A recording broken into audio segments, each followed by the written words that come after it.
পাপ দুই ধরনের, একটা মানুষের সাথে জড়িত পাপ, একটা আল্লাহর সাথে জড়িত পাপ। আল্লাহর সাথে জড়িত পাপ যত বড়ই হোক না কেন ক্ষমা সহজ, কিন্তু মানুষের সাথে জড়িত পাপ ক্ষমা সহজ নয়। পিতামাতার অবাধ্য চলা মহাপাপ, জেনা মহাপাপ। বিবাহিত মানুষ যদি জেনা করে তাহলে তাকে ইট ঢিল পাথর দিয়ে মেরে ফেলতে হবে। অবিবাহিত পুরুষ নারী যদি জেনা করে তাহলে তাকে 100 লাঠি পিটিয়ে এলাকা থেকে 1 বছরের জন্য তাড়িয়ে দিতে হবে। বিবাহ করার পরে জেনায় লিপ্ত হলে বেঁচে থাকার কোনো পথ পৃথিবীতে নেই, বেঁচে থাকার কোনো পথই নেই। তারপরেও যদি তার বিচার না হয়, ও যদি আল্লাহর কাছে ক্ষমা চায় তাহলে ক্ষমা হয়ে যাবে ইনশাআল্লাহ। কেন? এই পাপ আল্লাহর সাথে জড়িত পাপ, ক্ষমা সহজ। পাপের জগতে সুদ মহাপাপ। আপনি অবাক হবেন, সুদের পাপের যে ভাষা আল্লাহর নবী উল্লেখ করেছেন, এইরকম ভাষা আল্লাহ আর কোনো পাপের সাথে উল্লেখ করেননি। এর চেয়ে বড় পাপ আছে, কিন্তু ভাষা এমন নয়। রাসূল সাল্লাল্লাহু আলাইহি ওয়াসাল্লাম বলেন, মাইয়াকুলু দিরহাম রিবা ওয়া ইয়ালাম আসাদ্দু মিন সিত্তাতি ওয়া সালাসিনা জিনিয়া। কেউ যদি জেনে শুনে 1 টাকা সুদ খায়, 36 বার জেনা করে যত পাপ হবে, 1 টাকা সুদ খেলে তার চেয়ে বেশি পাপ হবে।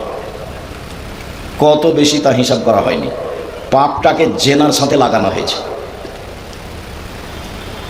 1 টাকা সুদ 36 বার জেনা করে যত পাপ হবে, 1 টাকা সুদ খেলে তার চেয়ে বেশি পাপ হবে। অথচ সুদের চেয়ে বড় পাপ বাপ মায়ের অবাধ্য চলা। ভাষা এমন নয়। স্টেজে কোনো কথা হবে না। আপনারা যারা স্টেজে আসবেন, যারা ওখান থেকে আসবেন, তারা একবার ওইভাবে মেপে এসে স্টেজে আসবেন। কথা হবে পরে, আজান হওয়ার পরে কথা বলা নাজায়েজ, হারাম। এটা ইসলাম। যারা বসে আছে তারা মুসলিম, এর নিয়ম ভিন্ন। সম্মানিত দিনী ভাই বোন, এই ছেলে যারা দায়িত্ব পালন করছে ওইখানে রেডি থাকো। যারা আসবে স্টেজে খুব হিসাব করে আসতে হবে। সম্মানিত দিনী ভাই বোন, রাসূল সাল্লাল্লাহু আলাইহি সাল্লাম বলেন, আর রিবা সাবুনা জুজান আইসারু আয়ানকা রুজুল উম্মাহু। সুদের পাপের 70টা ভাগ রয়েছে।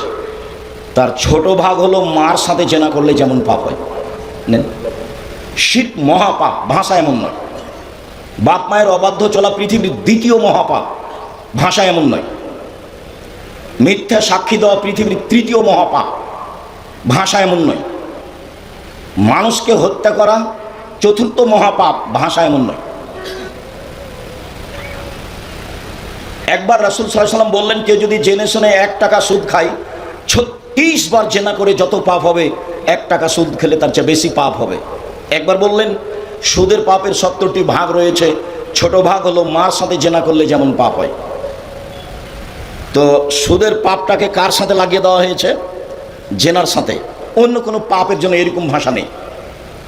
এরপরেও সুদ যত বড়ই পাপ হোক না কেন, কোটি কোটি টাকা একটা মানুষ সুদ খেয়েছে, বাড়ি গাড়ি ব্যাংক ব্যালেন্স ভর্তি, আজকে রাতে বলছে আমার ভুল হয়েছে, তুমি আমাকে মাফ করো, আমি সুদের লেনদেন বন্ধ করলাম, সব পাপ ক্ষমা হয়ে যাবে ইনশাল্লাহ। কেন? এই পাপ কার সাথে জড়িত? আল্লাহর সাথে জড়িত। নির্বাচনে একজন চেয়ারম্যানের বদনাম করেছেন, যে খারাপ।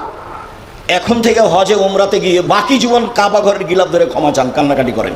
কোনো একদিন যদি ক্ষমা হয়ে যায় তাহলে ইসলাম ধর্ম মিথ্যে, আল্লাহ হবেন জালেম।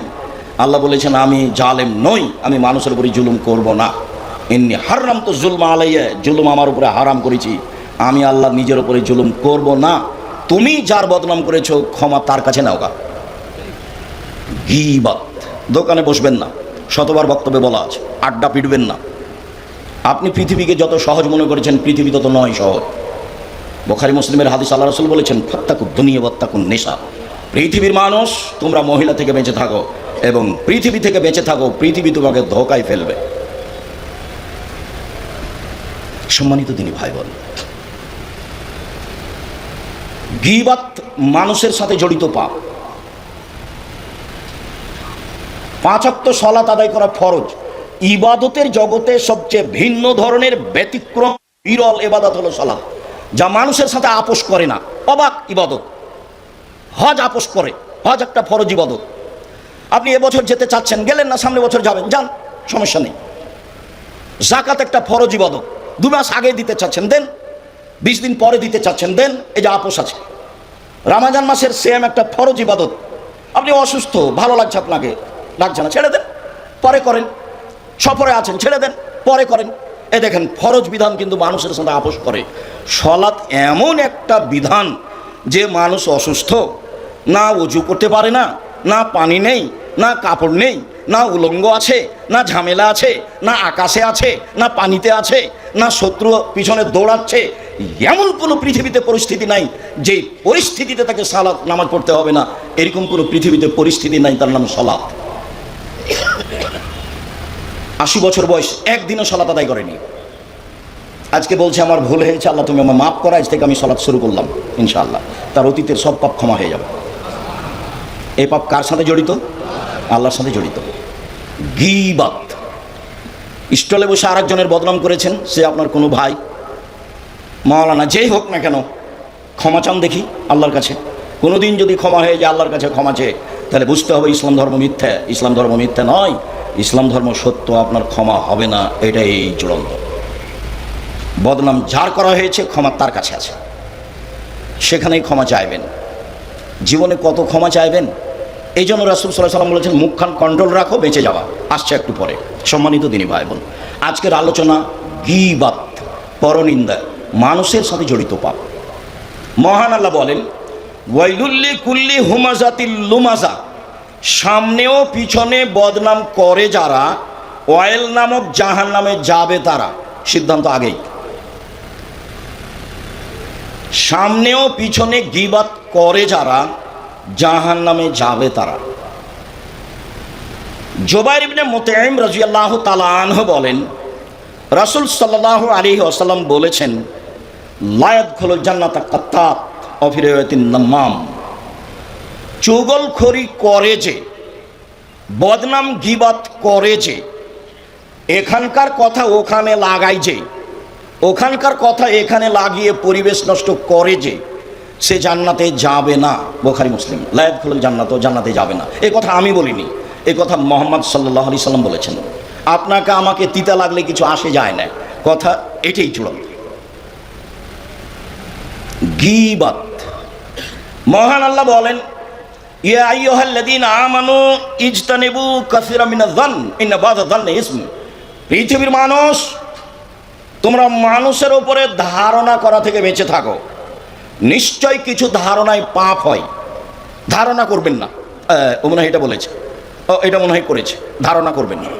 রাসূল সাল্লাল্লাহু আলাইহি ওয়াসাল্লাম বলছেন শোনো, 3 জন মানুষ সফরে গেলে 2 জন মিলে আপসে কথা বলো না, কথা বললে 3 জন মিলেই বলিও। কেন? 2 জন মিলে কথা বললে 3য় জন ভাববে আমার বিষয়ে মনে হয় বলছে, তখন একটু কান লাগিয়ে শোনার চেষ্টা করবে, ও বিপাকে পড়ে যাবে। কাজেই সফরে 3 জন মিলেই কথা বলিও, 2 জন মিলে কোনো কথা আপসে বলিও না, ধারণা খারাপ হবে। রাসূল সাল্লাল্লাহু আলাইহি ওয়াসাল্লাম বাড়ি থেকে বের হয়ে বলতেন সঙ্গী সাথী শোনো, কারো ব্যাপারে আমার কাছে খারাপ ধারণা দিও না, আমার সামনে বলিও না যে অমুক খারাপ। তোমার বলাতে তখন আমার ধারণাটা তার উপরে খারাপ হয়ে যাবে। কয়েকবার বললে মনে হবে যে মিথ্যাটাই সত্য, মিথ্যাই সত্য হয়ে যাবে। হাজারো মানুষ জেলে আছে, জজ জানে না ঘটনা কি, উকিল জানে না ঘটনা কি, সাক্ষী জানে না ঘটনা কি, ও নিজে জানে না ব্যাপার কি, আমি কেন জেলে। যে সাজিয়েছে সে জানে, মিথ্যা সাক্ষী। ওকে বলেছে 50,000 টাকা দিব, তুই বলবি যে আমি 2 চোখে মারতে দেখেছি, বাস টাকা পেয়েছে। ও বলেছে আমি 2 চোখে মারতে দেখেছি। যার কথা বলছে ও তো সেদিন নারায়ণগঞ্জেই ছিল না। সম্মানিত দিনী ভাই বোন, মহান আল্লাহ বলেন ওয়ালা তাজাসসু, পৃথিবীর মানুষ তোমরা মানুষের দোষ ত্রুটি উদ্ঘাটন করো না। আবু হুরায়রা রাদিয়াল্লাহু তাআলা আনহু বলেন রাসূল সাল্লাল্লাহু আলাইহি ওয়াসাল্লাম বলেছেন ইয়াকুমুয যান্না ফাইন্না যান্না আকদাবুল হাদিস। পৃথিবীর মানুষ তোমরা ধারণা করা থেকে বেঁচে থাকো, ধারণাই সবচেয়ে বড় মিথ্যা। আল্লাহর নবী একদা বলেন সবচেয়ে বড় পাপ হলো আল্লাহর সাথে শিরক করা, দ্বিতীয় মহাপাপ হলো উকুকুল ওয়ালিদাইন, পিতামাতার অবাধ্য চলা, তৃতীয় মহাপাপ হলো কওলুজ জুরি, মিথ্যা কথা বলা। আর এখানে আল্লাহ রাসূল বলছেন ধারণাই সবচেয়ে বড় মিথ্যা। মিথ্যা কথা হলো পৃথিবীর তৃতীয় মহাপাপ। মিথ্যা কথা পৃথিবীর তৃতীয় মহাপাপ। অত্র বুখারী মুসলিমের হাদিসে রাসূল সাল্লাল্লাহু আলাইহি সাল্লাম বলেন ধারণাই সবচেয়ে বড় মিথ্যা। তারপরে তিনি বলেন ওয়ালা তাহাসসু, পৃথিবীর মানুষ তোমরা মানুষের গোপন কথা কান লাগিয়ে শোনো না। ওরা দুইজন কি বলছে এটা শোনার চেষ্টা করিও না। ওরা স্বামী স্ত্রী কি বলছে এটা শোনার চেষ্টা করিও না। কেউ যদি কারো গোপন কথা শোনার চেষ্টা করে তাহলে মুসলিম গ্রন্থে এসেছে বিচারের মাঠে তামাকে জাহান্নামের আগুনে গলিয়ে তার কানে ঢেলে দেওয়া হবে। মানুষের গোপন কথা শোনা হারাম। মানুষের গোপন কথা শোনা কাবিরা গুনাহ। লা তাজাসসু, পৃথিবীর মানুষ তোমরা মানুষের দোষ ত্রুটি উদ্ঘাটন করো না। মানুষের দোষ ত্রুটি উদ্ঘাটন করা নাজায়েজ, হারাম। 40 বছর পরে আগে একটা মানুষ কি করেছে আজকে সেটা আপনি পেপার পত্রিকায় লিখছেন। সাংবাদিক তলিয়ে তলিয়ে মানুষের দোষ ত্রুটি জিজ্ঞাসা করে পেপার পত্রিকায় লিখছে, কারো জানা নাই বিষয়টি কত কঠিন। আমি বলেছি জনাব, পৃথিবীতে উপার্জনের আরও পথ আছে, সেগুলো বাছাই করেন, সাংবাদিকতা ত্যাগ করেন। শুনুন, দোষ ত্রুটি উদ্ঘাটন করা হারাম। আল্লাহর নবী বলেন মান সাতারা মুসলিমান সাতারাহুল্লাহু ফিদ দুনিয়া ওয়াল আখিরাহ, কেউ যদি কারো দোষ ত্রুটি ঢেকে রাখে আল্লাহ তাআলা তার দোষ ত্রুটি ইহকালে ও পরকালে ঢেকে রাখবেন। বুখারী মুসলিম। মুসলমান হিসাবে আপনার জরুরি উচিত আপনার শত্রুর দোষ ত্রুটি ঢেকে রাখবেন। শত্রুর দোষ ত্রুটি বলতে ভালো লাগে, মিঠা মিঠা লাগে। অল্প দিন বাঁচতে এসে ক্ষতিগ্রস্ত হয়ে বাঁচতে চাইয়েন না, লাভ নেই। আমি বলিনি এ কথা নয়, আমি বলেছি। আসলে কি দাঁড়াবেন? তো হাসছে, চুপ আছে। তা আমি বলছি অল্প দিন বাঁচতে এসে এই পরকাল হারাতে আমি রাজি নই। রাসূলের যেটা সিদ্ধান্ত সেটাই হবে, যা হবে হবে। অল্প দিন বাঁচতে এসে পরকাল হারাতে আমি আব্দুর রাজ্জাক বিন ইউসুফ রাজি নই। জাতির যদি রাস্তাঘাট করে দিতে না পারি, জাতির যদি স্কুল কলেজ করে দিতে না পারি, জাতিকে চূড়ান্ত সঠিক ধর্ম দিতে পারবো ইনশাআল্লাহ। ধর্মের ব্যাপারে জাতিকে ফাঁকি দিয়ে পরকাল হারাতে রাজি নই। সম্মানিত দিনী ভাই বোন, একটু আপনাকে বাস্তব দেখাই। বিচারের মাঠে আল্লাহ তাআলা একজন মানুষকে নিয়ে আসবেন, নিয়ে এসে তাকে তার বাহু দিয়ে অন্তরাল আড় করে নেবেন। আমার দিকে দেখেন। আড় করে নিয়ে তার আমলনামাকে তার সামনে তুলে ধরবেন। আমলনামা তুলে ধরে বলবেন, দেখো তো, আল্লাহ বলবেন ব্যক্তিকে, এই পাপগুলো কি তোমার? জি আমার। তুমি কি মনে করো যে আমার ফেরেশতারা অন্যায় লিখেছে? জি না, আমি মনে করি না যে অন্যায় লিখেছে। তুমি কি আমাকে কিছু বলতে চাও? জি না, আমি আপনাকে কিছু বলতে চাই না। কে কাকে বলছে বলেন তো দেখি? আল্লাহ বলছেন ব্যক্তিকে। এরপরে বলছেন, দেখো, তোমার একটা স্বভাব ছিল মানুষের দোষ ত্রুটি ঢেকে রাখা। তুমি মানুষের দোষ ত্রুটি ঢেকে রাখতে পারো, আমি আল্লাহ তোমার পাপ ঢেকে রাখতে পারি না। যাও, তোমার বিচার হবে না, জান্নাতে যাও। কি দিয়ে বুঝায় আপনাকে আমি ইসলাম কি জিনিস? কি দিয়ে বুঝায় আপনাকে আমি বদনাম গীবাত কি জিনিস? কি দিয়ে বুঝায় আপনাকে মানুষের দোষ ত্রুটি ঢেকে রাখা কি জিনিস? যা মানুষের জরুরি জিম্মেদারি। যারা মানুষের দোষ ত্রুটি উদ্ঘাটন করে তারা মুমিন নয়। লাইসাল মুমিন বিত্তান, নিন্দা করে যে সে মুসলিম নয়। ওয়ালা বিল্লান, অভিশাপ করে যে সে মুসলিম নয়। ওয়ালাল ফাহিশ, অশ্লীল কথা মুখে যে বলে সে মুমিন নয়। ওয়ালাল বজি, কর্কশ ভাষা ব্যবহার করে এবং বদনাম গীবাত করে যে সে মুমিন নয়। ওর তাহাজ্জুদ পড়ে কোনো লাভ নেই, ওর সিয়াম থেকে কোনো লাভ নেই। রাসূল সাল্লাল্লাহু আলাইহি ওয়াসাল্লাম বলেন, কাম মিন সাইমিন লাইসা লাহু সিয়াম ইল্লা জামা। বহু মানুষ সিয়াম থাকে, রোজা থাকে, ও পিপাসিত থাকে মাত্র, কিছুই নাই তার, এক নেকিও হবে না। কাম মিন কাইমিন, বহু মানুষ তাহাজ্জুদ পড়ে, লাইসা লাহু মিন কিয়ামিহি ইল্লা সাহর, তার তাহাজ্জুদ হয় না, মাত্র রাত জাগে, মাত্র এই যা। সম্মানিত দিনী ভাই বোন, আজকের পরে সিদ্ধান্ত পরিবর্তন করতে হবে। অল্প দিন বাঁচতে এসে দুনিয়াবি সুবিধা ভোগ করে মানুষের ক্ষতি করে বাঁচতে রাজি নয়, যা হবে হবে। আবু হুরায়রা রাদিয়াল্লাহু তাআলা আনহু বলেন, রাসূল সাল্লাল্লাহু আলাইহি সাল্লাম বলেছেন, পৃথিবীর মানুষ শুনে রেখো, মাইয়াজমান লি মা বাইনা লাহিয়াহি ওয়া মা বাইনা রিজলাইহি আজমালাহুল জান্নাহ। তোমরা যদি মুখের জিম্মেদারি নিতে পারো, লজ্জা স্থানের জিম্মেদারি নিতে পারো, তাহলে আমি তোমাদেরকে জান্নাতে নিয়ে যাওয়ার জন্য জিম্মেদারি নিলাম। কিভাবে তোমাকে জান্নাতে নিয়ে যাবো সেটা আমার ব্যাপার। উনি এরকম চ্যালেঞ্জের কথা তার চাচাকেও বলেছিলেন। তার চাচাকে বলেছিলেন, চাচা শুধু লা ইলাহা ইল্লাল্লাহ বলেন, বাকিটুকু বিচারের মাঠে দেখে নিব। শুধু লা ইলাহা ইল্লাল্লাহ বলেন, বাকিটুকু বিচারের মাঠে দেখব। লা ইলাহা ইল্লাল্লাহ না বললে আমার দেখার কোনো পথঘাট থাকবে না। আল্লাহর নবী তার মায়ের জন্য সুপারিশ করতে চেয়েছিলেন, ক্ষমার অনুমতি হয়নি। ইব্রাহিম আলাইহিস সালাম তার বাপের জন্য ক্ষমা বিচারের মাঠেও চাইবেন, হবে না, ইহকালেও হয়নি।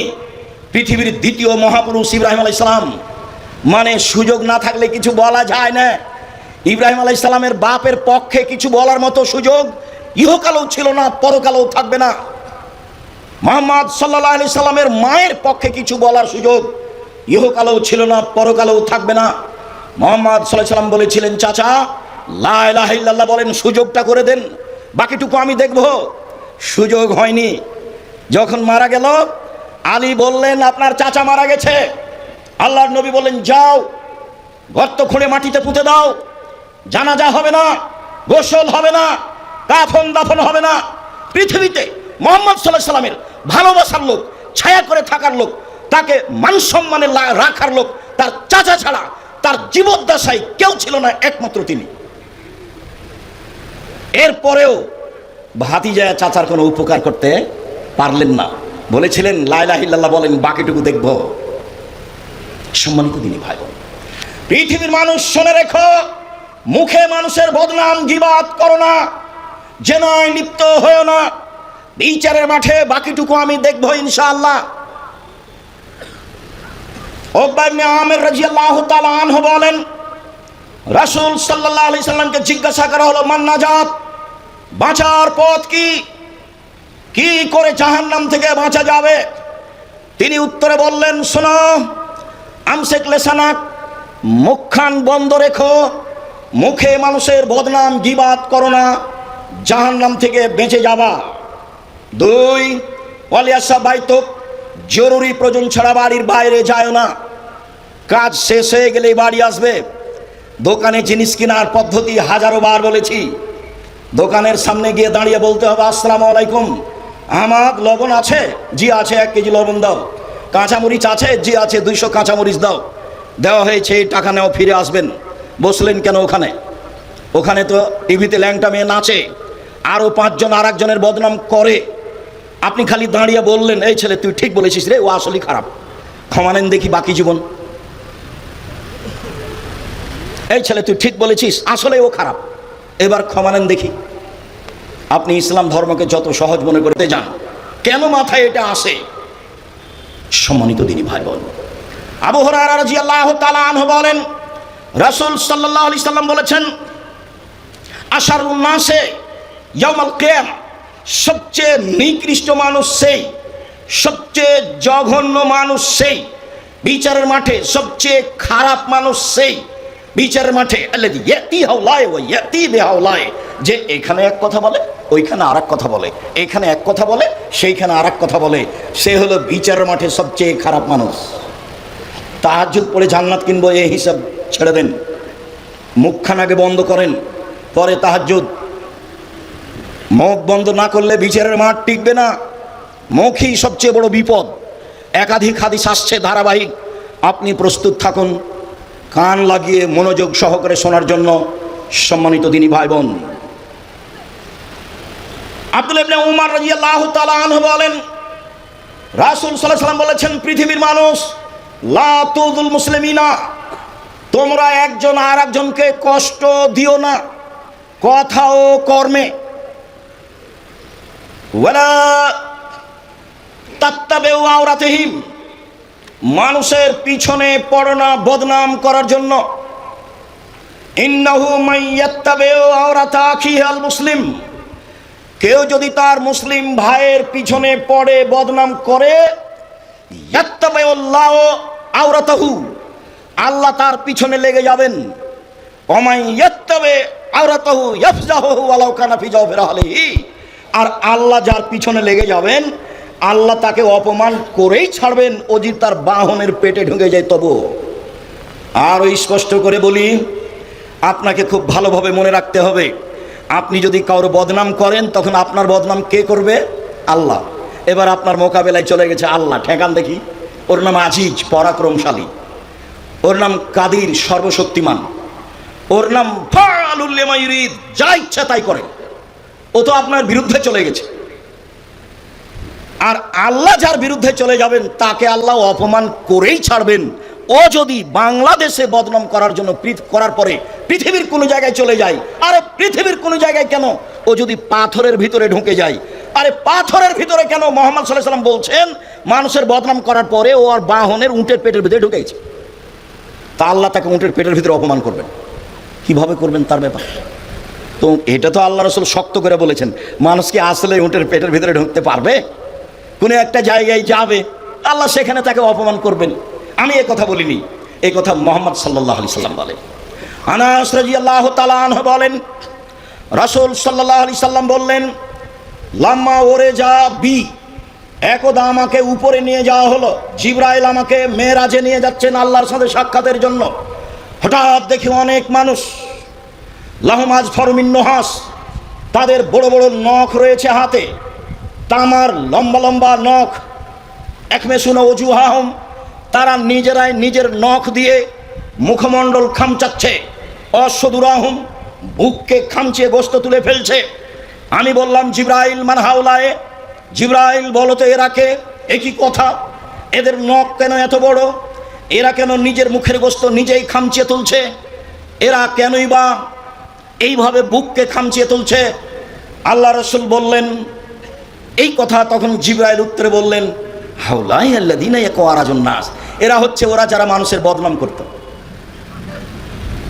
হলো, বেঁচে থাকেন, বদনাম করে আপনি সুবিধা ভোগ করতে চান না। উপার্জনের পথ চারটে, দিন রাত বলছি। এটা হলো দিন মজুরি, গ্রহণ করেন, কারো পিছনে পড়তে হবে না। 2, চাকরি, যে কোনো চাকরি বৈধ, গ্রহণ করেন। 3, জমি চাষ, বেগুন চাষ করেন। 4, ব্যবসা। তখন রাসূল সাল্লাল্লাহু আলাইহি সাল্লাম বলছেন, পৃথিবীর মানুষ শুনে রাখো, সত্যবাদী বিশ্বস্ত ব্যবসায়ীরা বিচারের মাঠে নবীগণের সাথে থাকবেন। আবার অবাক ইনকাম, অবাক। ইব্রাহিম আলাইহিস সালামের সাথে থাকতে পাবেন। বাদাম বিক্রি করলে তবে সত্য হতে হবে। বিদেশ থেকে মাল নিয়ে এসে ব্যবসা করলেও তবে বৈধ হতে হবে জিনিস, তারপরে যা হবে হবে। উপার্জনের সবচেয়ে উত্তম পথ ব্যবসা। আল্লাহ রাসূল নিজে করতেন, এটাকে তিনি পছন্দ করেছেন। দিন মজুরের ব্যাপারে বলেছেন, দিন মজুর টাকা দিয়ে দাও, টাকা দিয়ে দাও, টাকা দিয়ে দাও, গায়ের ঘাম শুকানোর পূর্বে দিয়ে দাও, দিয়ে দাও, দিয়ে দাও। চাকরি, এই সাবধান, যেই টাকা বেতন নির্ধারিত করা হয়েছে তার যদি 10 টাকা, 5 টাকা, 1 টাকা বেশি করো কোনো রকম করে, তাহলে এটা হবে আত্মসাৎ। মানে ঘুষ চিরদিনের জন্য বন্ধ, চিরদিনের জন্য আত্মসাৎ হারাম। 10 টাকা বেতন পায়, 10 টাকায় তার রুজি। তারপরে বলছেন জমি চাষ, না, জমি চাষে মানুষের অন্তর শক্ত হয়ে যায়, মানুষ ভীরু হয়ে যায়, পছন্দ করলেন না। তারপরে যখন বললেন ব্যবসা, তখন বললেন নবীগণের সাথে থাকতে পাবে। সম্মানিত দিনী ভাই বোন, মানুষের বদনাম করে অল্প সুবিধা ভোগ করতে যায় না, এভাবে আসেন, ভালো হবে। আল্লাহ তুমি আমাদেরকে বুঝে আমল করার তৌফিক দান করো। আল্লাহুম্মা সাল্লি আলাইহি আল্লাহুম্মা বারিক আলাইহি। আলহামদুলিল্লাহ ওয়াহদা, আসসালাতু ওয়াসসালামু আলা মান লা নাবিয়্যা বা'দা। খুতবার দ্বিতীয় অংশের প্রথম অংশে আপনাকে বলতে চেয়েছি, রাসূল সাল্লাল্লাহু আলাইহি ওয়াসাল্লাম মানুষের দোষ ত্রুটিকে কিভাবে ঢেকে রাখার চেষ্টা করতেন। তিনি মুখে বলেছেন, পৃথিবীর মানুষ, তোমরা মানুষের দোষ ত্রুটি উদ্ঘাটন করো না। যে ব্যক্তি উদ্ঘাটন করবে না তার দোষ ত্রুটি আল্লাহ ইহকালে ও পরকালে ঢেকে রাখবেন। এই কথা বলার পরে তার নিজস্ব কর্ম, যা মাইজ ইবনে মালিক এলেন নবী সাল্লাল্লাহু আলাইহি সাল্লাম। মাইজ ইবনে মালিক একদা রাসূলের কাছে আসলেন, এসে বলছেন, তাহিরনি ইয়া রাসূলুল্লাহ, আল্লাহ রাসূল আমাকে পবিত্র করেন, আমাকে পবিত্র করেন। এটা তার কথা রাসূলের সামনে, আদেশ রাসূলের সামনে, অনুরোধ রাসূলের সামনে। তখন আল্লাহ রাসূল বলছেন, ইরজে, বাড়ি ফিরে যাও, আস্তাগফিরিল্লাহ, ক্ষমা চাও, তুব ইলাইহি, তওবা করো। আল্লাহ রসুল বললেন না। কেন? কি হয়েছে? তোমাকে পবিত্র করব কেন? এই কথা বললেন না। তবে রাসূল সাল্লাল্লাহু আলাইহি ওয়াসাল্লাম যা বললেন তাতে বোঝা যাচ্ছে যে মহাপাপ আছে। 1, ফিরে যাও। 2, তওবা করো। 3, ক্ষমা চাও। তওবা করতে বলবেন কেন? মহাপাপ না হলে তওবা করতে বলবেন কেন? কিছু একটা আছে। একটু গিয়ে আবার ফিরে এসে বলছে, তাহিরুন ইয়া রাসূলুল্লাহ, আল্লাহ রাসূল আমাকে পবিত্র করেন। তখন আল্লাহ রাসূল বলছেন, ইরজে, বাড়ি ফিরে যাও, আস্তাগফিরুল্লাহ, ক্ষমা চাও, অতুব ইলাইহি, তওবা করো। লোকটি চলে গেল। একটু গিয়ে আবার ফিরে এসে বলছে, আল্লাহ রাসূল আমাকে পবিত্র করুন। আল্লাহ রাসূল বলেন, ইরজে, বাড়ি ফিরে যাও, আস্তাগফিরুল্লাহ, ক্ষমা চাও, অতুব ইলাইহি, তওবা করো। লোকটি চলে গেল। আবার ফিরে এসে বলছে, আল্লাহ রাসূল আমাকে পবিত্র করেন। তখন আল্লাহ রাসূল বলছেন, আবিহি জনুন, ও কি পাগল? আরে আমি বলছি ও চলে যায়, যায় না কেন?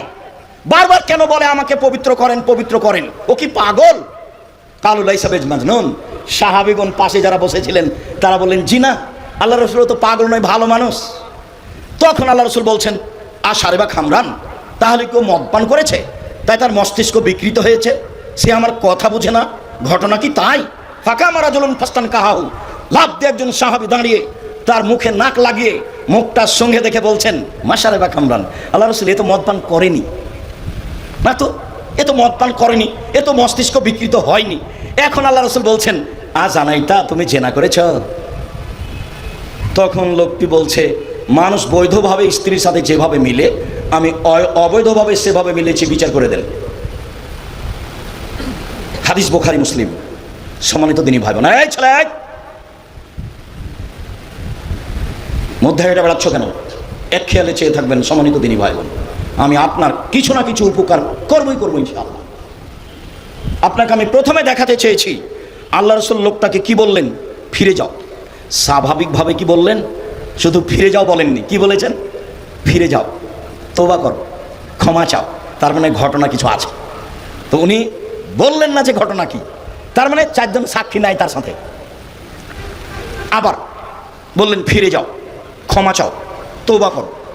আবার বললেন ফিরে যাও, ক্ষমা চাও, তওবা করো। আবার বললেন যে ফিরে যাও, ক্ষমা চাও, তওবা করো। আবার বললেন যে লোকটা কি পাগল? জি না, লোকটা ভালো মানুষ। বললেন যে লোকটা কি মদ খেয়েছে? জি না, লোকটা ভালো মানুষ, মদ খায়নি। তখন বলছেন, তুমি জেনা করেছ? এটা প্রথমে বলতে পারতেন না? প্রথমে বলতে পারতেন, তার কথা রাসূলের মুখ দিয়ে আছে, ফিরে যাও, তওবা করো, ক্ষমা চাও। তাহলে তার কাছে ধরা পড়েছে, এরকম কিছু ব্যাপার আছে। কিন্তু সাক্ষী ছিল না, যার জন্য তিনি কিছু বলছেন না। সম্মানিত দিনী ভাই বোন, রাসূল সাল্লাল্লাহু আলাইহি ওয়াসাল্লাম কিভাবে মানুষের দোষ ঢেকে রাখতে চেষ্টা করেনি, এর সাথে আরেকটু কথা আছে। ইনি মাইজ ইবনে মালিক গরিব মানুষ, ধনী মানুষের বাড়িতে কাজ করতেন, তার নাম হাজ্জাল বা হুজ্জাল। যাক, কথা প্রকাশ হয়ে গেছে, বিচার হয়ে গেছে, ইট ঢেল পাথর দিয়ে মারা শেষ, কথা শেষ। কোনো একদিন আল্লাহর নবী রাস্তা দিয়ে হেঁটে যাচ্ছেন, আর হুজ্জাল আসছেন, মুখামুখি দেখা।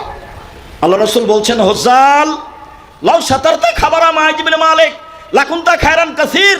তুমি মাইজ ইবনে মালিককে আমার কাছে কেন পাঠিয়েছিলে হুজ্জাল?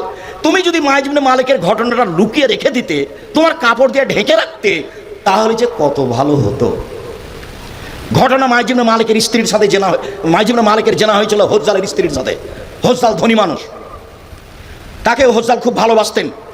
নিরুপায় হয়ে হুজ্জাল বলেছিলেন, যাও রাসূলের কাছে গিয়ে পরামর্শ নাও, দেখো তিনি কি বলেন। ভালো আশায় পরামর্শ নিতে এসেছিল, কিন্তু আল্লাহ রাসূল চেষ্টা করে তার দোষ ঢেকে রাখতে পারেননি। শেষ পর্যন্ত বিচার হয়েই গেছে।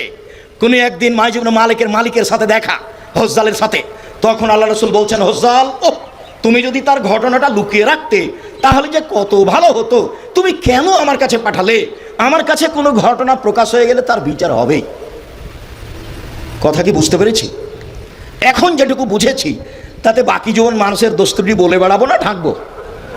সফলতা অর্জন করতে চায়েন না অল্প দিন মানুষের বাঁচতে এসে, সে যত বড়ই শত্রু হোক, সে যত বড়ই শত্রু হোক। সম্মানিত দিনী ভাই বোন, রাসূল সাল্লাল্লাহু আলাইহি সাল্লাম বলেন, শোয়েলা রাসূলুল্লাহ সাল্লাল্লাহু আলাইহি সাল্লাম আন আকসারে মাইদখালে না আসান নারা।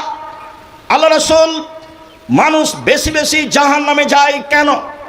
মানুষ বেশি বেশি জাহান্নামে যাওয়ার কারণ কি? তখন আল্লাহ রাসূল বললেন, আল ফারজ অল ফাম, লজ্জা স্থান ও মুখ। মুখ যখন কন্ট্রোলে রাখতে পারবে না তখন ও জাহান্নামে যাবে। আবু মুসা আশআরী রাদিয়াল্লাহু তাআলা আনহু বলেন, আল্লাহ রাসূল বললেন, কাইফা বিকুম আবে জামানিন, আবু মুসা তোমাদের কি হবে, যুগের কি হবে? আবু মুসা তোমাদের কি হবে, যুগের কি হবে? যখন তোমরা থাকবা আগাছার মাঝে, মানুষ সমাজে মনে হবে সবাই আগাছা, সবাই পশু প্রাণীর মতো, কাউকে ভালো মানুষ মনে হবে না, কেউ একটু আমানত রক্ষা করবে না, কেউ মানুষের দোষ ত্রুটি ঢেকে রাখবে না। সেদিন তোমাদের কি হবে, যুগের কি হবে? সেদিন তোমাদের কি হবে, যুগের কি হবে? তো আপনি বলেন কি হবে, কি করতে হবে আপনি বলেন? তখন বললেন, শোনো, আলজেম লেসানাক, মুখখান বন্ধ রেখো। 2, আলজেম বাইতাক, বাড়িতে থাকিও। 3, ভালোটা গ্রহণ করিও, যেটা বুঝতে পারছো মন্দ সেটা ছেড়ে দিও। তখন সাহাবীগণ বলছেন, আল্লাহর নবী, আমি বাড়িতেই থাকলাম, কেউ যদি আমার বাড়িতে এসে অন্যায় করতে চায়, আমাকে মারতে চায়, তাহলে কি আমি মুখ খুলবো না? তখন আমি কি করব? এটা উত্তর সাহাবীর। তখন আল্লাহ রাসূল বলছেন, শোনো, ওই সময় আদমের 2 ছেলের ভালোটার মতো হবা। বুঝতে পারলেন কথা? আদমের 2 ছেলের ভালোটার মতো হবা। আদমের 2 ছেলের একজন বলল, কাবিল, এই হাবিল, তোকে আমি মারবো। তখন হাবিল বলছে যে, তুমি মারো, আমি তোমাকে মারবো না। আপনি এখন কি করবেন? তুমি বদনাম করো, আমি তোমার বদনাম করব না। পারবেন না? গায়ে তো রক্ত মাংস আছে, পারবেন না কেন? চেষ্টা করেন। আমার জীবনে বড় 2টা ত্যাগ, আমি আমার নিজের কথা বলছি, আমার জীবনে আমি কোনোদিন মানুষের বদনাম করবো না, এটা আমার ত্যাগ। যা হবে হবে ইনশাআল্লাহ, প্রতিশোধ নিব না। কেউ যদি ধুয়ে ছেড়ে দেয় উল্টা কিছু বলে, আমি মুখ খুলব না, এটা আমার জীবনের ত্যাগ। এবং ও আমাকে পিছনে নিয়ে যেতে পারবে না, তার পিছনে নিয়ে যাওয়ার কোনো পথ নাই। আমাকে পিছনে নিয়ে যাওয়ার জন্য একজনের হাত আছে, যিনি উপরে আছে। 1 মিনিটের জন্য মানুষের কাছে আমি সম্মান চাইনি। যেমনিভাবে এটা আমার ত্যাগ, তেমনিভাবে আমার একটা আকাঙ্ক্ষা, স্বাদ, আমার মনে বড় স্বাদ, আমি এই দেশের মাটিতে উন্নত মানের প্রতিষ্ঠান গড়বই ইনশাআল্লাহ, যেখানে ছেলে মেয়ে বাংলা, ইংরেজি, আরবি উন্নত মানের শিক্ষা অর্জন করে জাতির অন্যায়ের বিরুদ্ধে লড়বে। মুখে কলমে মিডিয়ায় লড়বে, মুখে লড়ে যাচ্ছি, কলমে লড়ে যাচ্ছি, মিডিয়ায় লড়ে যাচ্ছি, বদনাম গীবাত ছাড়াই যে কোনো মূল্যে মুখ খুলতে রাজি নেই মানুষের বিরুদ্ধে। সম্মানিত দিনী ভাই বোন, কেউ যখন খুব গালি দেয় আমাকে, গালিও শুরু করে মা থেকে আর মন থেকে, তারপরে গালি দিতে তখন থেমে যায় আর দেয় না, তখন আমি আবার রিং দিই, দিয়ে বলি, ভাইজান মোবাইল দেখে টাকা শেষ হয়ে গেছে, মনে হয় গালি আরও বাকি ছিল, থাকলে দিয়ে নেন। ওর মন্দ, ওর বিরোধিতা আমার গায়ে কোনো কাজ করে না। ওর বদনাম, ওর গীবাত, ওর বিরোধিতা, ওর মাকে নিয়ে কথা বলা, আমার মাকে নিয়ে, আমার বোনগার, আমার গায়ে কোনো কাজ করে না। সরিষার সম পরিমাণ কাজ করে না। আমি ওর কথার 5 পয়সা দাম দিতে রাজি নই। দেখেন আপনি, আমি 90 সাল থেকে মাঠে আছি, 90 সাল থেকে 36 বছর চলছে। অপ্রয়োজনীয় বাক্য বলিনি, মানুষের বিরুদ্ধে কথা বলিনি, কোনোদিন মাঝাব নিয়ে কথা বলিনি। টিকে আছি তো, এই যে আছি, দেখেন, এই যে বেঁচে আছি, এই যে আপনার সামনে কথা বলছি, আলহামদুলিল্লাহ। দোকানে বসি না, চায়ের স্টলে যায় না, এই যে বেঁচে আছি, দেখেন তো, আছি তো, ভালোই তো আছি মনে হচ্ছে। চেষ্টা করেন, মানুষই পারবে, পশু প্রাণী বুঝে না ওরা, অন্তর আছে বুঝে না, দেখে না ওরা, চক্ষু আছে দেখে না, শোনে না ওরা, কান আছে শোনে না, বুঝে না ওরা, অন্তর আছে বুঝে না, বুঝা দরকার। দেখে না ওরা, চক্ষু আছে দেখে না, দেখা দরকার। শোনে না ওরা, কান আছে শোনে না, শোনা দরকার। উলাইকা কাল আনাম, তারা পশু প্রাণীর মতো, তারা গরু ছাগলের মতো, তারা কুকুর শ্রীর মতো, বালুম বাজাল বরং তার চেয়ে খারাপ। দোকানে বসে মানুষের বদনাম করেন, আপনাকে যদি আমি কুকুর শ্রেণীর যে খারাপ প্রমাণ করতে না পারি, আমি আব্দুর রাজ্জাক বিন ইউসুফ এই ঝিকের মাঠে বক্তব্য শেষ করলাম, জিন্দেগি তার কোনোদিন কথা বলবো না আপনার সাথে ওয়াদাবদ্ধ, যদি আপনাকে আমি পশু প্রাণীর চেয়ে বেশি খারাপ প্রমাণ করতে না পারি। আমি এই কথা বলিনি, এই কথা আল্লাহ তাআলা বলেন। বুঝে না ওরা, অন্তর আছে বুঝে না, দেখে না ওরা, চক্ষু আছে দেখে না, শোনে না ওরা, কান আছে শোনে না। উলাইকা কাল আনাম, তারা পশু প্রাণীর মতো, তারা গরু ছাগলের মতো, তারা কুকুর শ্রীর মতো, বালু মাজাল বরং তার চেয়ে খারাপ। সম্মানিত দিনী ভাই বোন, চেষ্টা করে যাচ্ছি, স্বাদের কথাটা বলে যাচ্ছি। স্বাদ 2013 সালের 24 আগস্ট রোজ মঙ্গলবার সকালে 11টার সময় আপনার বাড়ির পাশে হাঁটাবো, বীর হাঁটাবো, রূপগঞ্জ, নারায়ণগঞ্জ, ঢাকা, কাঁঠাল গাছের নিচে বলেছিলাম, আমার হাতে টাকা নাই, এই কথা সত্য, এখানে প্রতিষ্ঠান গড়বে, এই কথা সত্য, ইনশাল্লাহ গড়বে। কিভাবে গড়বে তা আমার জানা নাই। প্রায় 100 বিঘা জমির উপরে যে লেখা আছেন, দেখেন না কেন? আপনার নিজস্ব সম্পদ, আপনার নিজস্ব সম্পদ। আমার উপরে সংকীর্ণতা থাকলে ভুল আপনার ব্যাপারে আমার কোনো সংকীর্ণতা নেই। আপনি আমাকে গালি দিয়েছেন না, মন্দ বলেছেন, সে বিবেচনা আমি করি না। এই যে একটু আগে বললাম, ওই বিবেচনা আমি করি না, আমার করার প্রয়োজন নেই। আপনি আমাকে কি বলেছেন, সে বিবেচনা আমি করি না। আপনার ওই কথার বিবেচনা করার আমার প্রয়োজন নেই। সম্মান কার হাতে আছে? উপরে আছে, এটা আমার দৃঢ় বিশ্বাস। উনি যাকে দিবেন তার সফলতা হবেই। 2017 সালের 16ই ফেব্রুয়ারি 2016 সালের 17ই ফেব্রুয়ারি রোজ বুধবার বলেছিলাম জামিয়া সালাফিয়া ডাঙ্গিপাড়া পাওয়ার রাজশাহী, আমার হাতে টাকা নেই এই কথা সত্য, এখানে প্রতিষ্ঠান গড়বে এই কথা সত্য। 50 বিঘার উপরে প্রতিষ্ঠান, 50 বিঘা। মেয়েদেরটা 70 বিঘা জমির উপরে, দিনাজপুরেরটা 20 বিঘা জমির উপরে। 5000-এর বেশি ছেলে মেয়ে পড়াশোনা করে, 519 জন ইয়াতিম অসহায় রয়েছে, প্রায় 45 লক্ষ টাকা বেতন লাগে। দেশের সবচেয়ে বড় প্রতিষ্ঠান জামিয়া সালাফিয়া, দেশের শিরক মুক্ত প্রতিষ্ঠান জামিয়া সালাফিয়া, দেশের বিদআত মুক্ত প্রতিষ্ঠান জামিয়া সালাফিয়া, দেশের দল মুক্ত প্রতিষ্ঠান জামিয়া সালাফিয়া, দেশের সংগঠন মুক্ত প্রতিষ্ঠান জামিয়া সালাফিয়া, দেশের দল মুক্ত প্রতিষ্ঠান জামিয়া সালাফিয়া, দেশের সংগঠন মুক্ত প্রতিষ্ঠান জামিয়া সালাফিয়া, দেশের হিংসা মুক্ত প্রতিষ্ঠান জামিয়া সালাফিয়া, দেশের সর্ববৃহৎ প্রতিষ্ঠান জামিয়া সালাফিয়া। আলহামদুলিল্লাহ, 100 জন শিক্ষক এক জায়গাতে বসে থাকলে কেউ কারো বিরুদ্ধে মুখ খুলতে পারবে না। দেশের সরকারি অনুদান দিয়ে জামিয়া সালাফিয়া চলে না, বৃত্তশালী দিয়ে চলে না, রসিদ বহি বাহিরে ব্যবহার হয় না। কথা প্রসঙ্গে বললাম, আমার মনে বড় স্বাদ, আমার মনে বড় ত্যাগ, আমি মানুষের বদনাম করব না। আমার মনে বড় ত্যাগ, আমি মানুষের প্রতিশোধ নিব না, যা হবে হবে। কি হবে? করোনার 5 পয়সা দাম দিনি, 5 পয়সা দাম দিনি, আপনি মনে কিছু নেবেন না, আপনাকে আমি আগ্রহী করার জন্য বলছি। ওই ছেলের বাপকে আমি দেখতে গেছি ঢাকা মেডিকেলে, ভাই বোন আমাকে বলছে, ওরা বড় বড় উচ্চ শিক্ষিত, হুজুর ভিতরে আসবেন না, ভিতরে আসবেন না, হুজুর ভিতরে আসবেন না, এরকম করছে। আরে শোনো, তোমার আব্বার গায়ে হাত দিয়ে দোয়া পড়ে যাব, যদি মরে যায় আমাকে যদি করোনা হয়, আমি বলবো না তোমার বাপের কারণে করোনা হয়েছে। পৃথিবী সৃষ্টির 50,000 বছর পূর্বে যদি আমার নামে করোনা হয়ে লিখা হয়ে থাকে, আজকে যদি আমি পাথরের মধ্যে ঢুকে থাকি, তবু করোনা আমাকে ধরবেই। আমি ভাগ্যকে এইভাবে বিশ্বাস করি।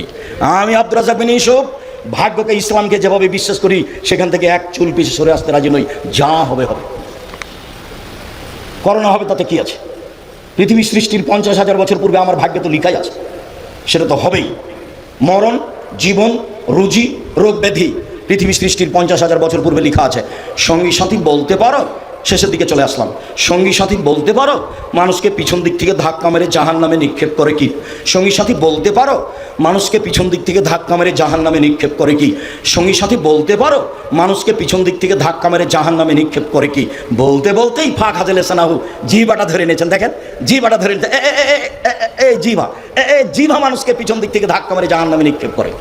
ব্যবহার করবেন না, ভালো কথা ছাড়া মুখ ব্যবহার করিয়েন না। অল্প দিন বাঁচতে এসে এত সুবিধা ভোগ করিয়েন না, এত সুবিধা লাগবে না। ওইরকম কাজ করিয়েন না যে শত্রু যখন বিপদে পড়েছে বলবেন ঠিক হয়েছে, ঠিক হয়েছে, উচিত হয়েছে, হওয়া উচিত ছিল। বুঝতে হবে আমি বেঈমান, আমার শত্রু বিপদে পড়েছে সেজন্য আমি খুশি। আমার চোখের সামনে শত্রু বিপদে পড়েছে সেজন্য গরু জবাই করেছে মওলানা মানুষ। কি জবাই করেছে বলেন তো? গরু জবাই করেছে আমার চোখের সামনে খুশিতে, শত্রু বিপদে পড়েছে সেই জন্য। এটা আমার চোখের সামনের ঘটনা। যেমনভাবে ভাই ভাই গন্ডল করে ঢেঁকি কেটে ভাগ করে নিয়েছে, এটা আমার চোখের সামনের ঘটনা। গ্রামের ব্যাপার, ভাই ভাই ঝগড়া লেগেছে, তখন দৌড়িয়ে গেছি, কেমন ঝগড়া দেখছি, তো এখন ভাই ভাই ঢেঁকিটা কেটে ভাগ করছে। ভাইজান বুঝতে পারছেন, দুই ভাই কি করলো? ঢেঁকি কেটে ভাগ করে নিল, আর বলছে এভাবে চিল্লাচ্ছে, বলছে আমার ভাগের জমি তোর কাছে বিক্রি করব, এমন মানুষের কাছে বিক্রি করবো যে তোকে গুতাতে পারে। একবার মনে হচ্ছে এখনকার কথা আমার কানে শুনছে, এখন আমি ওখানে স্টিল দাঁড়িয়ে আছি। প্রতিশোধ নিয়েন না, গীবত করিয়েন না, বদনাম করিয়েন না, লাগবে না প্রতিশোধ। যা হবে কষ্ট হবে একটু। মাকে নিয়ে কথা বললে কষ্ট হবে না? হবেই তো, হয় উচিত, হবেই তো। কই আমার গায়ে কিছু কাজ করে না, আমাকে বলছে আপনি মুখ করলেন না কেন, একটু কিছু বলতে পারেন না? তাহলে খুব বলতে পারি। আমাকে বলছে সিলেটের ওসি সিগনেচার করে মামলা আমি চালাবো, সিগনেচার করে মামলা আমি চালাবো, আপনার গাড়িতে আক্রমণ করবে কেন? তখন আমি বলছি আমি মানুষের বিরুদ্ধে মামলা করি না, আমি যদি মামলা করি তাহলে আমি মানুষ, ও পারে না, ও তো পারে মামলা চালাতে, ওই চালায়, আমি ছোট কাজ করতে যাবো কেন? ও চালালেই তো হয়। সম্মানিত দিনী ভাই বোন, জিকে মাঠে যারা আছেন, আপনাদের ভালোবাসা জিকে মাঠের এই প্রতিষ্ঠানের উপরে হোক, এটা আমি আন্তরিকভাবে কামনা করি। এ ব্যাপারে আমার কাছে কোনো দুর্বলতা নেই। আপনার কিছু হওয়াতে আমাকে খারাপ লাগে না, আমি তখন মনে করি এটা আপনার হবেই। আমি যদি আপনার চেষ্টা করি ঠগানোর, তাহলে আমি পিছিয়ে পড়ে যাব, কাজেই আপনারটা ঠগাতে আমি যাব না, আপনার ক্ষতি করতে আমি যাব না। এটা আমার জীবনের কাজ নয়। জীবন বাজি রেখে চেষ্টা চালিয়ে যাচ্ছি। জামিয়া সালাফের অধীনে 700 মক্তব চলে। 700 কি দিয়ে আপনি বিরোধিতা করবেন? 700 মক্তব শুরু করবো একবারে তেঁতুলিয়া থেকে টেকনাফ পর্যন্ত ইনশাআল্লাহ। একবারে তেঁতুলিয়া থেকে টেকনাফ পর্যন্ত মক্তব চালু করবো ইনশাআল্লাহ। সারা বাংলাদেশে জামিয়া সালাফে করবো ইনশাআল্লাহ। প্রায় কয়েকটা 8-10টা প্রায় চলমানের কাছাকাছি সব প্রায় জেলাতে জামিয়া সালাফের জমি আছে, ব্যবস্থা আল্লাহ করে। তো আমি আপনার বড় কিছু দেখতে যাব কেন? সম্মানিত দিনী ভাই বোন, আমি আপনাকে আন্তরিকভাবে অনুরোধ জানাচ্ছি, জিকের এই কাজগুলিকে মূল্যায়ন করার চেষ্টা করুন। সালাত শেষে অবশ্যই ছেলেরা আপনাদের কাছে সহযোগিতার জন্য যাবে, কম হোক বেশি হোক, নিজেকেও বঞ্চিত রাখবেন না। আমার দিকে দেখেন, আলিয়াদুলিয়া খান মিয়াদি সফলা, দেওয়া হাত ভালো নেওয়া হাতের চেয়ে। হাতটা কোনো সময় নেওয়ার দিবেন না মানুষের কাছে, সবসময় কী করবেন? দেওয়ার। আর টাকা পয়সা দান ছেলে মেয়ের হাত দিয়ে করাবেন। আব্বু আব্দুর রাজাক সাহেবকে তুমি টাকাটা দিয়ে দাও, জামিয়া সালাফে দিয়ে দাও, জিকে একাডেমির সম্মেলনে তুমি দিয়ে দাও। ছেলে মেয়েকে দেওয়া শিখাবেন। কেন? প্রত্যেক দিন সকালে 2জন ফেরেশতা নেমে আসে আকাশ থেকে। একজন বলে, আল্লাহ যে যতটুকু দিল তার পূর্ণ করে দাও, আর যে যতটুকু দিল না তার ক্ষতি করে দাও। এখন ধরেন আপনি 5 টাকা দিতে পারতেন আজকের সম্মেলনে সালাতের পরে, কিন্তু দিলেন না, 10 টাকার ক্ষতি হবেই। এই কথা আমি বলিনি, এই কথা মুহাম্মদ সাল্লাল্লাহু আলাইহি ওয়াসাল্লাম বলেন। হাদিস বুখারী মুসলিম। আম গাছে জাম ধরতে পারে ধরে না, অমাবস্যার রাতে চাঁদ উঠতে পারে উঠে না, সুঁয়ের ছিদ্র দিয়ে লাঙ্গলের পর ঢুকতে পারে ঢুকে না, সুঁয়ের ছিদ্র দিয়ে লাঙ্গলের পর ঢুকে যেতে পারে, আম গাছে জাম ধরে যেতে পারে, অমাবস্যার রাতে চাঁদ উঠে যেতে পারে, এগুলো ঘটে যেতে পারে। যেই কথা বলছি এতে সন্দেহ আছে বলে কিয়ামত পর্যন্ত চেষ্টা করলে সরিষা ঢোকানো যাবে না, তার নাম বুখারী মুসলিম। আমার নিজের কথা নয়, আমি নিজে বললি কি এরা তো শক্তভাবে বলতে পারি? এ তো আমার নিজের কথা নয়, এটা বুখারী মুসলিমের হাদিস। আল্লাহর নবী বলছেন, একজন ফেরেশতা বলে, যে যা দিল তুমি তার পূর্ণ করে দাও, যে যা দিল না সেটুকু তার ক্ষতি করে দাও। কম হোক বেশি হোক সহযোগিতা থাকবেন। খুতবার শেষে এসে সম্মানিত দিনী ভাই বোন করতে আসে, এসেই শুরু করবে, ভাইজান ও তো আপনার খুব বদনাম করে, ও তো খুব খারাপ, ওই যে টাকা নেবে আপনার কাছে, সেজন্য আরেকজনের বদনাম দিয়ে শুরু করেছে। তখন আপনি বলছেন, ঠিকই রে, দেখ তো কি বলে, একটু শুনতো। মুখ বন্ধ করেন। কেন এসছেন বলেন? কিছু টাকা কর্জ চাইতে, বাস ওটা বলেন। দিব না দিব সেটা আপনার ব্যাপার, মুখ খুলবেন না, কারো বদনাম আপনি শুনবেন না। বলা যতটুকু শোনা ততটুকু। আপনি আমার দিনী ভাই, আপনাকে আমি অনুরোধ জানাচ্ছি। আপনি আমার দিনী বোন, আপনাকে আমি অনুরোধ জানাচ্ছি। রাসূল সাল্লাল্লাহু আলাইহি সাল্লাম যখন বললেন যে মহিলারা শোনো, দান করে জাহান্নাম থেকে বাঁচো, জাহান্নাম বলতেন নারী আর নারী, জাহান্নাম বলতেন নারী আর নারী, জাহান্নামের সব মানুষই নারী। তো একজন মহিলা বলল, কেন কেন জাহান্নামীরা বেশি নারী? তখন আল্লাহ রাসূল বলছেন, শোনো, 3টা কারণ। 1, তুকসিরুন লানা, খুচরা কথা বলো, মানুষের বদনাম করো, গীবাত করো, এই জন্য জাহান্নামে যাওয়া। 2, স্বামীকে মানো না, স্বামীর অকৃতজ্ঞ। স্বামীকে মেনে চলতে হবে, তিতা লাগলেও মিঠা লাগলেও। বলছে যে আমার স্বামীর মুখখান কত খারাপ, আপনি তো জানেন না আব্দুর রাজাক সাহেব, যতই খারাপ হোক আপনাকে মেনেই নিতে হবে, নইলে চেয়ারম্যান মেম্বারকে বলে খোলা তালাক নিয়ে দেন। বন্ধ করে থাকবেন, মুখখান কথা বলবেন না, 1 গ্লাস পানি ঢেলে দিলে থেকস করে রেখে চলে যাবেন, এই জীবন বাতিল। স্বামীকে মেনেই চলতে হবে, নইলে জাহান্নাম। 3, আমি তোমাদের মতো দেখিনি কোনো জাতি যে বুদ্ধিমানের বুদ্ধিকে নষ্ট করতে পারে। তোমরা এমন জাতি বুদ্ধিমানের বুদ্ধিকে নষ্ট করতে পারো। একবার হাসি দিলে আরেকজনের ঈমান অর্ধেক হয়ে যায়।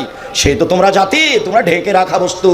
যখনই তোমরা পুরুষকে বিপাকে ফেলে দিবা, তখন তোমাদের জন্য জাহান্নাম। 1, বদনাম। 2, স্বামীকে না মানা। 3, পুরুষকে বেকায়দায় ফেলা।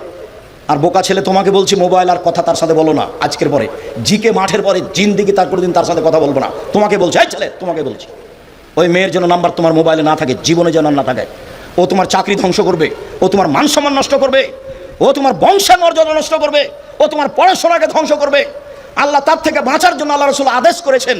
সম্মানিত দিনী বোন, আপনাকেও বদনাম করার জন্য বিষয়টি অনুরোধ জানাচ্ছি। সকল দিনী ভাই বোনকে আজকের বদনাম গীবতের আলোচনাকে যথাযথভাবে মূল্যায়ন করার আন্তরিকভাবে অনুরোধ জানিয়ে, সালাতের শেষে যারা ছেলেরা আপনাদের কাছে যাবে, ছেলেদেরকে যার যতটুকু সম্ভব সহযোগিতা করার অনুরোধ জানিয়ে, আমরা যারা আমাদের মারা গেছে, আল্লাহ তুমি তাদের কবরের শাস্তি মাফ করো। যারা আমরা অসুস্থ, তুমি তাদের আরোগ্য দান করো। যারা আমরা বেঁচে আছি, তুমি তাদেরকে তোমার রাসূলের পদ্ধতি অনুযায়ী চলার তৌফিক দান করো। তুমি আমাদেরকে বদনাম করা থেকে বিরত রাখো। তোমার দরবারে এই জোরালো দাবি, এই দাওয়া, এই দোয়া রেখে আজকের জুমার খুতবা এখানেই শেষ করলাম। আল্লাহুম্মা সাল্লি আলাইহি, আল্লাহুম্মা বারিক আলাইহি। আসসালামু আলাইকুম। আবারও রাত 10টায় দেখা হবে ইনশাআল্লাহ। আসসালামু আলাইকুম।